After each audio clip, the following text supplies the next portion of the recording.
Igreja Açores, o programa com a atualidade da Diocese para ouvir aos domingos, ao meio-dia, na sua Antena 1 Açores.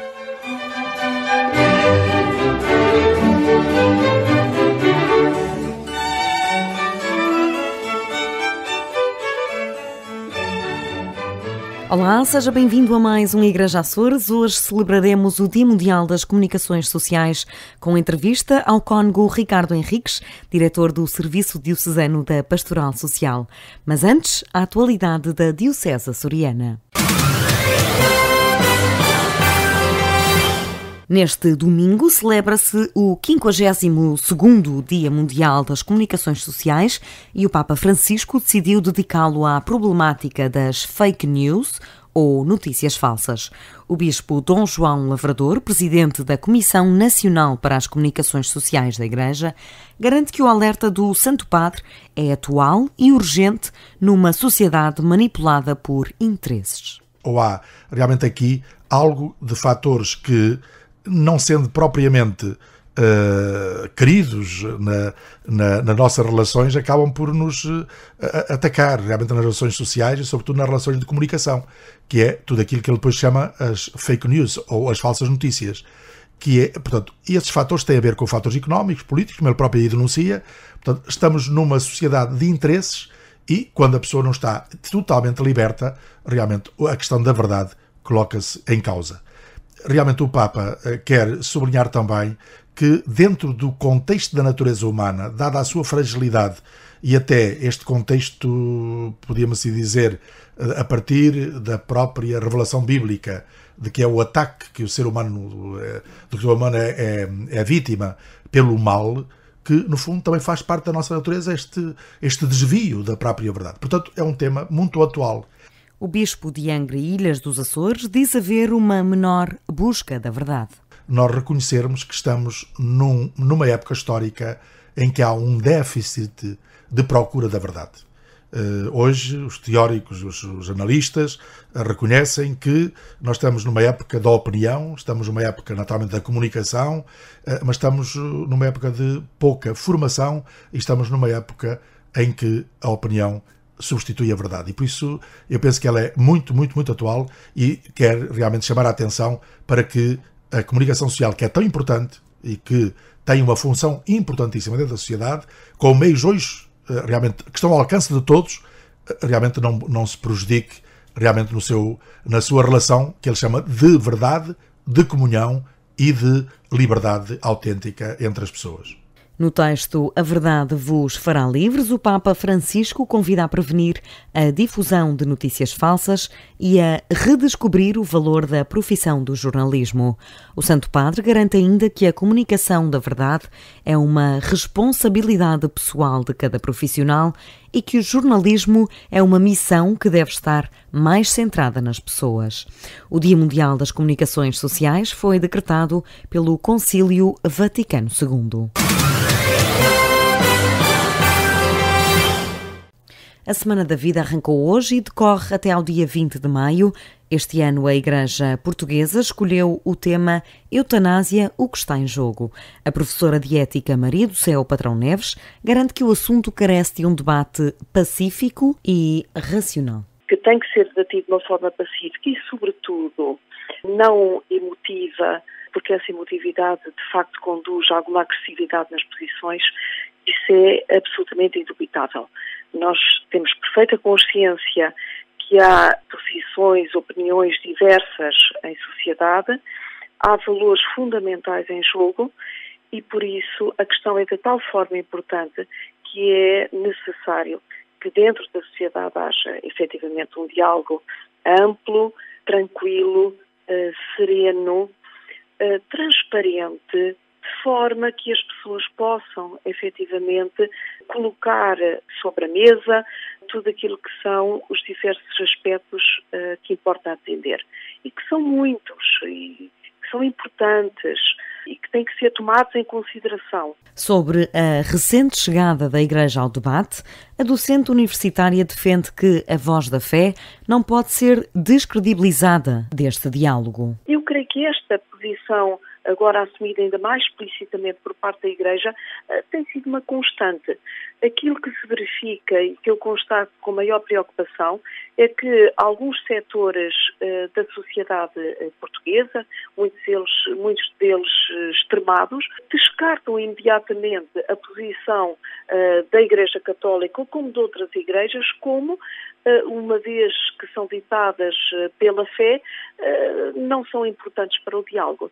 Ora, isto é realmente dramático, porque todas as pessoas têm possibilidade de apresentar as suas posições, e as posições que são ditadas por valores católicos são tão válidas como outras posições quaisquer. Ainda que, numa sociedade pluralista, repito, os argumentos tenham de ser argumentos racionais. Mas, de facto, o crente, aquele que é animado pela fé, o católico, se bem que parta do pressuposto da verdade da vida como um dom de Deus, a partir deste mesmo pressuposto, toda a sua argumentação é uma argumentação racional também e que importa atender. Por isso, o fundamental aqui é até que setores mais radicais da sociedade portuguesa não excluam os crentes de um debate que diz respeito a todos, crentes inclusive. Também o padre José Júlio Rocha, doutor em Teologia, espera que o debate sobre a liberalização da eutanásia se torne residual. A eutanásia não é muitas coisas que as pessoas pensam. E, portanto, com o andamento das coisas, com o progresso da ciência, da técnica, da medicina, com os cuidados paliativos a evoluírem cada vez mais, com o conceito de morte a ter uma definição ainda mais concreta, aquilo que se está a discutir agora, a eutanásia, tornar-se-á numa questão residual, rara, digamos assim. Até porque, se for para aplicar a morte, porque a eutanásia é aplicar a morte a uma pessoa com o objetivo de evitar o seu sofrimento prolongado e inútil, os cuidados paliativos e a ciência são capazes de diminuir esta dor sem ter que infligir diretamente a morte a uma pessoa. Para o sacerdote professor no Seminário Episcopal de Angra, as circunstâncias não deviam deturpar os princípios. E nós, a Igreja, defendemos o princípio básico, fundamental, de que a vida humana é inviolável. Podem nos acusar de principialistas, mas se não tivermos princípios, se a moral for apenas uma questão de negócio ou de tratados ou de acordos, digamos assim, isto é um processo, acho que isso é um processo civilizacional que está a atingir toda a nossa civilização e a questão é muito mais abrangente do que aquilo que nós pensamos. É pensar a nossa própria civilização e o estado em que ela vive, numa espécie de decadência onde os princípios se vão diluindo em favor das circunstâncias ou das situações. Na Semana da Vida está inserido o 15 de maio, dia em que se assinala o Dia Internacional da Família. O Serviço Diocesano da Pastoral Familiar vai assinalar a data com um encontro na Ribeira Grande com uma palestra e colóquio sobre construir o futuro que terá lugar no Teatro Ribeira Grandense.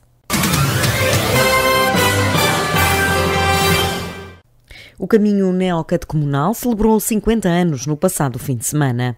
No sábado, dia 5 de maio, o Papa Francisco recebeu cristãos do caminho de todo o mundo para um encontro de ação de graças. Cerca de 50 açorianos, oriundos de 3 ilhas, participaram no encontro internacional. Lourenço Togais, responsável pela equipa de catequistas do Caminho da Diocese de Angra, explicou o programa do dia ao Igreja Açores antes da partida para Roma. O encontro, sobretudo, terá uma parte catequética que fará enquanto ainda não estando presente o Papa, enquanto os irmãos chegam de todo o mundo e se concentram, haverá cânticos, oração de laudes e uma parte de catequese pelo iniciador do caminho. Depois, às 11 horas, quando chegar o Papa, haverá uma apresentação de toda a Assembleia que estará lá, por países. Depois haverá o cântico do Te Deum da ação de graças, e depois será proclamado o Evangelho da Missão, porque logo a seguir o Papa dará umas palavras. E no final do encontro, o Papa Francisco destacou alguns cristãos do caminho para a missão de apoio em locais mais periféricos. O Papa enviará algumas comunidades em missão, portanto, comunidades que já terminaram este percurso todo do caminho catecumenal e que agora se dispõem a sair das suas paróquias como comunidade. São grupos de 40, 50 pessoas que se dispõem a sair das suas paróquias aos fins de semana para ajudar paróquias na periferia que tenham mais dificuldade, que não tenham agentes de pastoral, que os sacerdotes precisam de um apoio. Então estas comunidades que já terminaram o percurso neocatecumenal dispõem-se a dar a sua vida e, portanto, já foram escolhidas, já foram sorteadas. Há muitos padres, sobretudo em Roma e em Madrid, que conhecem esta realidade e que pedem esta ajuda. Então já foram sorteadas 20 comunidades, chama-se Comunitates in Missione, e, portanto, estas comunidades vão ser enviadas agora pelo Papa oficialmente, para que possam estar nestas paróquias onde vão trabalhar, realizar a sua missão. No dia dos 50 anos do caminho, o Papa enviou também comunidades para missões mais longínquas. As chamadas missões ad gentes são cumpridas por pessoas que deixam o seu trabalho e país para evangelizar em países onde a presença da Igreja Católica não seja tão evidente. Um ano depois da coleção visitável abrir portas, a paróquia de Santa Cruz da Lagoa vai assinalar a efeméride com um concerto na Matriz no próximo dia 19 de maio. A iniciativa é do projeto Diana, um projeto de inclusão social para pessoas surdas. O pároco, o padre Nuno Maiato, diz ser um momento de destaque para dois importantes projetos da paróquia. Pretendo conjugar dois projetos em que a paróquia tem apostado nos últimos anos, melhor dito. Portanto, que é o projeto de apoio às pessoas surdas, que é o projeto Diana, com a coleção visitável desta matriz. Então, ocorrendo o primeiro aniversário da coleção visitável, o projeto Diana promove um momento musical com dois grupos. O grupo Figo Maduro, que é um grupo de uma família que cantam músicas de inspiração cristã, e os Mãos que Cantam, grupo coral composto por pessoas surdas. Um ano depois da abertura, é tempo de fazer o balanço da coleção visitável. Nós tivemos cerca de 2.000 visitantes de diferentes origens, um grande número do continente português, também aqui dos Açores, mas também de muitos países, quer da Europa, quer do mundo inteiro. Recebemos pessoas do Japão, da Austrália, portanto, acho que foi as paragens mais longínquas de onde nos chegaram visitantes. Nós estamos, de facto, a apostar neste projeto, tentar consolidar cada dia o projeto, de forma a que ele continue a ser uma promoção do espólio desta coleção, mas, sobretudo, e este foi sempre um dos grandes objetivos, seja também um meio de evangelização. É curioso que mesmo os não crentes que nos têm visitados sentem à vontade para manifestar a sua descrença, mas, portanto, levam sempre uma mensagem, que seja uma mensagem de promoção da vida e da beleza, da arte, portanto, que a nossa coleção proporciona a quem nos visita. Uma coleção para crentes e não crentes que celebra com música o seu primeiro aniversário. O concerto na Matriz da Lagoa decorre esta segunda-feira pelas 21 e tem o custo simbólico de 5 euros. O Movimento Esperança e Vida organiza no próximo dia 29 de maio um encontro de viúvas no Centro Pastoral Pio XII. O diretor espiritual do Serviço Diocesano da Pastoral Familiar, cônego José Constância, adiantou ao Igreja Açores o programa do dia dedicado às mulheres viúvas. Vamos fazer um encontro de reflexão e de oração para as senhoras viúvas que pertencem ao Movimento Esperança e Vida e para todas as senhoras viúvas que queiram ter um dia de paz, de oração e de reflexão. Vai ser orientado pelo diretor nacional, franciscano que é o padre que assiste este movimento a nível nacional, e também pela presidente do MEV a nível nacional, a doutora Manuela Carvalhão. O movimento adormeceu nas últimas décadas na Diocese de Angra. O movimento teve muita vida no tempo do Sr. Dom Aurélio, porque foi ele, o dinamizador.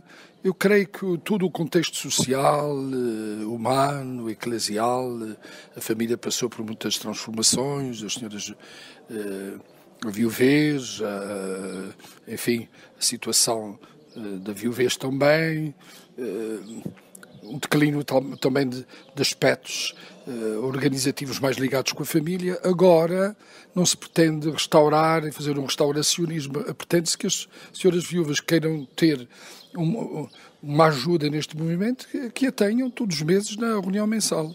Aliás, na Amoris Laetitia, o Papa fala das crises e dos momentos difíceis para a família, entre os quais momentos está, sem dúvida, o momento da morte e das pessoas que ficam viúvas, sejam homens ou senhoras. Aqui, no caso, o movimento é constituído, é integrado por senhoras viúvas. O movimento Esperança e Vida pretende ajudar a estudar os novos problemas de vida das viúvas para que possam encará-los e resolvê-los de uma melhor forma.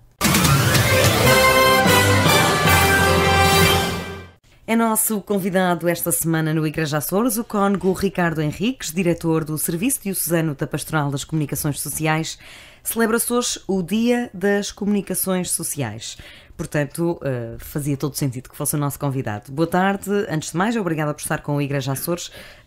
Este serviço diocesano tutela toda a comunicação da Igreja? Não propriamente toda a comunicação da Igreja, mas este serviço tutela o sítio Igreja Açores e também este programa, no qual tenho a honra de ser convidado, porque são os dois programas, são, digamos assim, os dois lugares de comunicação propriamente da Igreja Católica nos Açores. Temos o sítio Igreja Açores, na internet, que fornece muitas notícias, fornece opiniões sobre a vida da Igreja, e temos também este programa que procura acompanhar as atividades da Igreja ao longo do tempo, também como a Tatiana bem sabe, porque é que está nele todas as semanas, naturalmente com notícias, com entrevistas, que penso que são importantes para tornar conhecido o que de bom se faz a nível da Igreja. Qual é, a seu ver, a importância deste dia, do 52º Dia Internacional das Comunicações Sociais? Ora, eu penso que este dia é sempre importante, e aliás já vai no 52º, porque também vem na sequência do Concílio Vaticano II, não é? Foi decretado a partir daí? A partir exatamente do decreto intermirifica do Concílio Vaticano II sobre os meios de comunicação social, e em que realmente o Papa Paulo VI depois criou este dia, precisamente com a consciência de que nós estamos na sociedade da informação e pela consciência que houve sempre desde o início de que realmente esta informação que circula, e que começou por circular primeiro nos jornais, depois nos anos 60 já se via também a importância da TV, da rádio, certamente, que já vinha bastante mais de trás, a importância da TV e as influências que tinham todos esses meios no próprio desenvolvimento cultural e nos hábitos, nos comportamentos das pessoas. Por isso podemos dizer que estes meios todos contribuem também para um certo modo de estar na vida, de compreender a vida, digamos, são um fator também cultural que está sempre em exercício, e portanto a Igreja, se pretende comunicar a verdade de Jesus Cristo, evidentemente que não pode estar ausente desses meios. É por isso que realmente desde o início dos anos 60, realmente a Igreja deu valor aos meios de comunicação social, até tendo os seus próprios meios de comunicação social. Como a gente sabe, não é, em Portugal, a Rádio Renascença, embora um jornal digamos assim, católica em Portugal nunca se impôs, tal como aqui na Diocese, também um jornal, digamos assim, semanário, em papel para todas as ilhas, também nunca se impôs, nem a nível regional, nem a nível eclesial. É um facto interessante de nós notarmos, mas a verdade é que estes meios desenvolveram-se muito nas últimas décadas e com uma influência enorme, o proliferar não só das televisões estatais, mas depois também das televisões privadas e o peso ideológico que está por detrás de cada uma delas e também os interesses económicos e financeiros, como é evidente, até confluir naquilo que são hoje, digamos assim, as redes sociais, e que então é um mundo interminável. Que vieram baralhar isto tudo. Completamente. A mensagem do Santo Padre para este dia é que a verdade vos tornará livres, e precisamente as fake news que proliferam nas redes sociais, e apela também ao jornalismo de paz. Como é que a verdade liberta, antes de mais? Pois, a verdade liberta porque ela identifica-se propriamente com a verdade de Jesus Cristo, não é? Esta frase é uma frase evangélica que diz: a verdade vos libertará. E esta verdade identifica-se com a pessoa de Cristo. E está muito em contraste, digamos assim, com aquele mecanismo de engano, o próprio Papa fala nisso na sua mensagem, aquele mecanismo de engano que nós encontramos já no simbolismo dos textos das origens, no diálogo entre a serpente e a mulher, em que realmente o modo como a serpente se dirige à mulher tem já por detrás de si um mecanismo enganador, tem por trás de si uma astúcia que leva precisamente a mulher a dizer aquilo que a serpente quer e não a falar com objetividade. E este facto é realmente muito interessante e mostra que realmente esse mecanismo é enganador, digamos assim, digamos que esse vírus de falsidade existe já como algo que é connatural, quer dizer, que aparece logo desde as origens, porque realmente nós vemos como o modo como a serpente fala é enganador, precisamente para levar a mulher a dizer aquilo que a serpente quer, que é no caso da árvore que está no meio do jardim, em que realmente Deus não disse à mulher que ela não podia tocar nela. O que Deus disse foi que ela não podia comer da árvore do conhecimento do bem e do mal. Não disse que a mulher não distinguiria o bem do mal, mas não podia comer da árvore do conhecimento do bem e do mal, precisamente para dizer que o ser humano não é a origem de si próprio, quer dizer, Deus é que revela ao ser humano o que é que o ser humano é. Deus é que está na origem do ser humano. E a serpente, quando fala, é como se Deus tivesse dito que ele, o ser humano, não se podia alimentar de nenhuma árvore, coisa que é falso, porque sempre é dito que o ser humano se pode alimentar da árvore da vida, no caso dos textos das origens, e que ela também não podia tocar. E, portanto, se não podendo tocar, quer dizer, os olhos dela como que estavam vendados porque não podia tocar. Esse mecanismo de engano é que depois, embora com a liberdade da própria mulher, é que leva precisamente à desobediência que está simbolizada nos textos das origens. Quem é esta serpente? É uma parte da sociedade ou são alguns órgãos de comunicação social? É uma pergunta muito interessante passar esta imagem da serpente para hoje, mas naturalmente esta serpente é tudo aquilo que hoje em dia leva o ser humano à falsidade. Quer dizer, à mentira, à falsidade, ao preconceito. Mas podem ser alguns órgãos de comunicação social, inclusivamente portugueses? Podem ser. Não quer dizer que sejam de raiz necessariamente assim, mas é possível que realmente estas falsidades possam circular. E a gente, enfim, se fizer um pouquinho de análise, vê que na verdade assim é. Quer dizer, a análise da própria realidade, mesmo só a partir de um determinado ponto de vista, esquecendo outros pontos de vista, tudo isso existe. E então nas redes sociais, evidentemente que cada um achando-se que pode ali debitar a sua opinião, muitas vezes não tem nada a ver com objetividade, tem a ver com preconceitos, até tem a ver com rixas com outras pessoas, não é? O dizer mal de A, B e C, e a pessoa acha-se até que é detentora de uma opinião que pode ser muito importante para os outros, quando na verdade às vezes não tem nenhuma importância. Isto faz com que o Santo Padre, na sua mensagem, chama a atenção para a importância também do jornalismo, não é? Da verdade do jornalismo.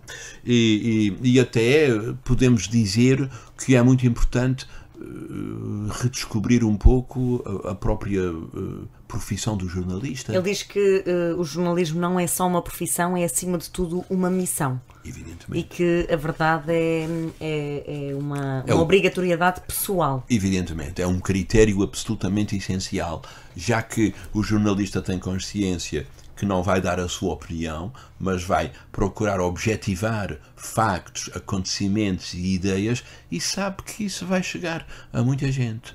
E, portanto, há uma responsabilidade muito grande aí também. O jornalismo, dada a situação atual, tem que ter esta, digamos assim, esta mediação cada vez mais assertiva daquilo que realmente é a sua função. Acha que os termos fake news ou notícias falsas, na sua tradução literal, e jornalismo de paz são atualmente conceitos contraditórios? Eu penso que sim. Se uma pessoa quer fazer um jornalismo de paz, não vai andar com falsidades. Isso é mais que evidente. Penso que sim. Como o Santo Padre diz, o melhor antídoto contra as falsidades não são propriamente estratégias, mas são as pessoas, não é? Prontas, sempre a ouvir através de um diálogo sincero para deixar emergir a verdade. Pessoas que se deixam atrair pelo bem, não é? E eu penso que isso que deve estar presente sempre no jornalismo, digamos assim, na missão propriamente dita do jornalista.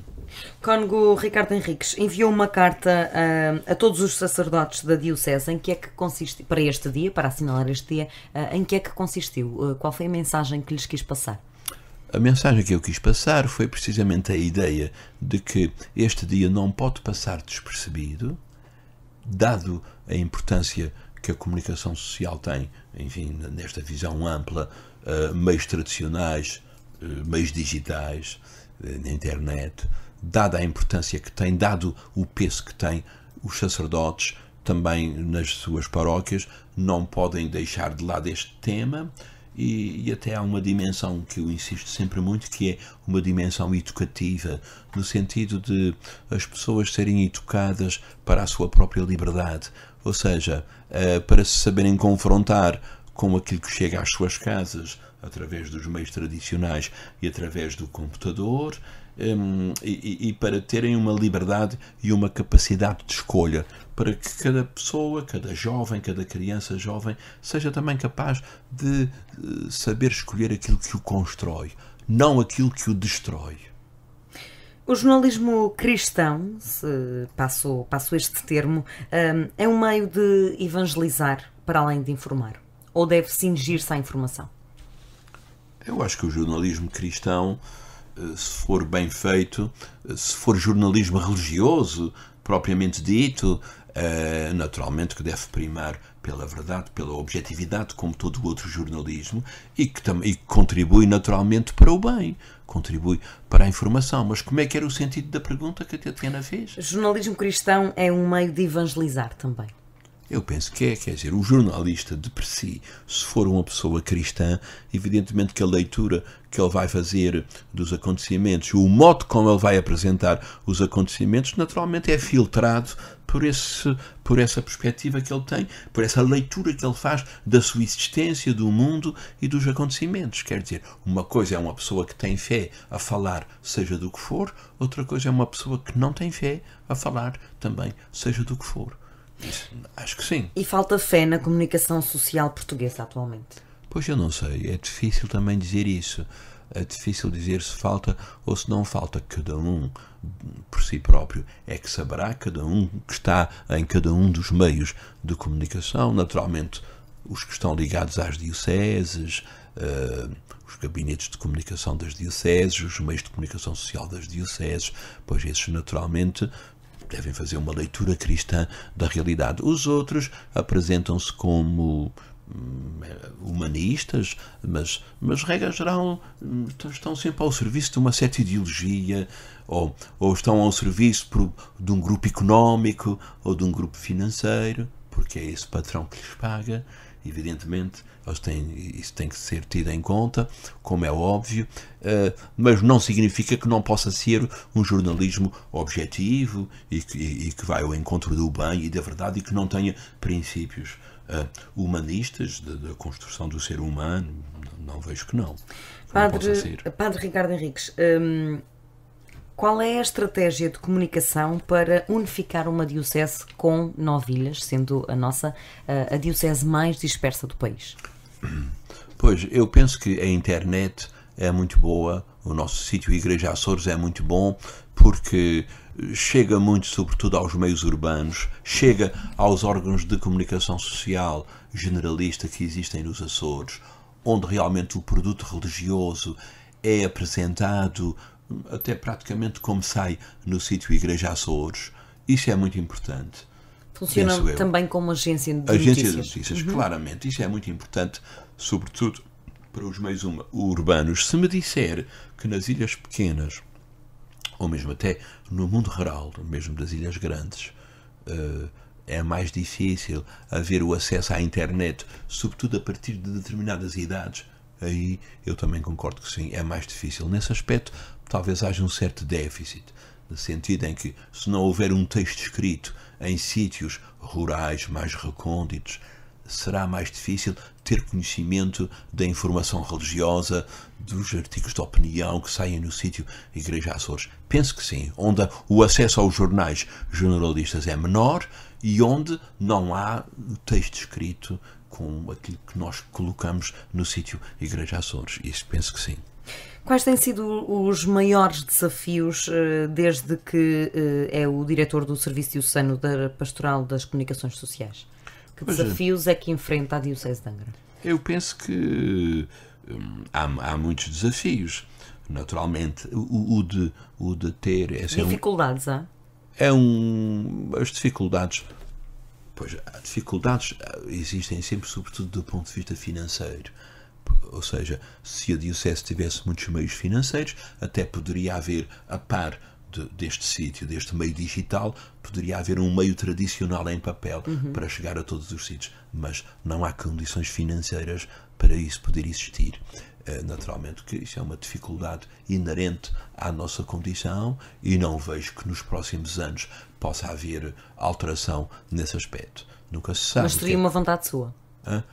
Sim, em linha de princípio eu concordo que pudesse haver. Sim, se fosse possível, mas não é. Nas condições atuais não é possível. Portanto, o pensamento da Igreja Diocesana chegaria a muitos lugares onde não pode chegar hoje. Esse é naturalmente um desafio. Os meios humanos que nós temos são os que existem, e os que existem são bons, não é? Os que estão a trabalhar na nossa equipa, penso que são bons e que desempenham bem o seu papel, e também toda a Igreja na Diocese, nomeadamente sacerdotes e pessoas ligadas, responsáveis aos movimentos, também tem que ter este sentido comunicativo, no sentido de fazer chegar sempre as suas iniciativas, aquelas que são mais válidas, que podem ter uma repercussão maior junto das pessoas, porque isso é também muito construtivo no nosso tempo. E nós, os meios humanos que temos são bons, mas são sempre poucos para as necessidades, não é? Mas acha que já começa, que já há mais essa sensibilidade por parte dos sacerdotes? Penso que já há mais. Nem todos reagem do mesmo modo, mas já há a preocupação, pelo menos da parte de de um grupo considerável de ouvidores e mesmo párocos fazerem chegar as suas iniciativas ao sítio Igreja Açores para que possa ser redigida uma notícia ou dada uma entrevista a propósito e que seja bom e construtivo. Evidentemente que a Diocese de per si não tem um gabinete de comunicação, que seria a própria Igreja a comunicar, mas a Igreja comunica-se onde está um cristão, onde um cristão dá testemunho de Jesus Cristo e da sua fé, certamente. Mas se houvesse um gabinete de comunicação, digamos assim, do ponto de vista oficial, talvez pudesse ser tudo um pouquinho melhor e mais fácil. Cono Ricardo Henriques, desejos para este Dia Mundial das Comunicações Sociais, que mensagem é que quer passar aos açorianos? Pois, a mensagem que eu deixo passar, ou que eu gostava de fazer passar para todos os açorianos, é que realmente, uma vez que há muito acesso hoje em dia à internet, que vão ao sítio Igreja Açores, que coloquem isso nos seus favoritos. Penso que igrejaacores.pt. Exatamente, que coloquem nos seus favoritos para estarem a par do muito de bom que se faz na Igreja nos Açores, e até se calhar há muito de bom que também nem sequer aparece. E isso também seria a segunda chamada de atenção, para que realmente apareça no sítio Igreja Açores, se coloque muita coisa boa que se faz e que nem sempre é devidamente noticiada. E também temos uma página, estamos no Facebook, estamos nas redes sociais, em que podem enviar as suas notas dos eventos para que eles sejam atempadamente tratados em termos informativos. Exatamente, e colocados no Facebook. Muitas vezes um acontecimento pode não ter muito conteúdo do ponto de vista noticioso, mas sendo colocado no Facebook também acaba por proliferar, acaba por se divulgar muito mais, não é? Quando a gente pensa, por exemplo, que há à volta de 2.000 visualizações do sítio Igreja Açores, podemos pensar, não sei se podemos pensar que é muito ou que é pouco, mas depois, quando isso chega aos jornais, essas notícias chegam aos jornais e depois já há as visualizações desses jornais, evidentemente que nós, olhando para os números, acabamos por ver que são milhares e milhares de visualizações das nossas notícias. Isso é muito bom. E podem, inclusivamente, enviar também fotografias dos próprios eventos porque os colaboradores do Igreja Açores não conseguem estar nas ilhas todas, portanto, toda a colaboração é bem-vinda. Toda a colaboração é bem-vinda, não haja dúvida. Eu penso que isto é uma mentalidade que é preciso ir criando, de que realmente não devemos estar isolados, e esta ideia também de que aquilo que não aparece é como se não existisse, embora exista, de maneira que temos que nos fazer ver. Obrigada, Padre Ricardo Henriques, por ter vindo ao nosso Igreja Açores. É sempre um prazer conversar consigo. Muito obrigado. E que este dia seja assinalado por todo o país, por todo o mundo, como o Dia Mundial das Comunicações Sociais. Nós regressamos no próximo programa com mais informação e com mais um convidado especial.